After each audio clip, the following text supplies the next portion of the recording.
Hello everybody, कैसे हैं आप सब लोग। मेरी एमलेस ज़िंदगी में आप सभी का बहुत बहुत स्वागत है।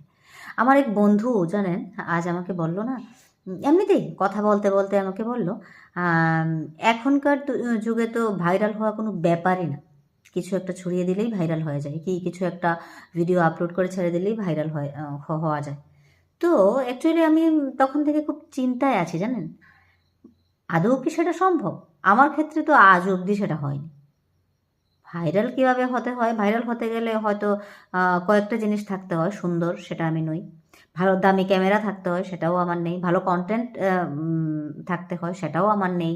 তো আমি কী করে ভাইরাল হব? হ্যাঁ, কিছু কিছু আছে যে যা খুশি তা ক্যামেরার সামনে দাঁড়ালেই সেটা ভাইরাল হয়ে যায়। সেই সৌভাগ্য আমার হয়নি, আর হবেও না, সেটা আমি জানি। তো সেটাই আপনাদের সাথে শেয়ার করতে এসেছি। জানি কোনো কাজের না, কেউ দেখবেন না ২-৩ জন ছাড়া। Okay bye. সেটাই দেখুন, সেটাই আমার জন্য অনেক। বাই।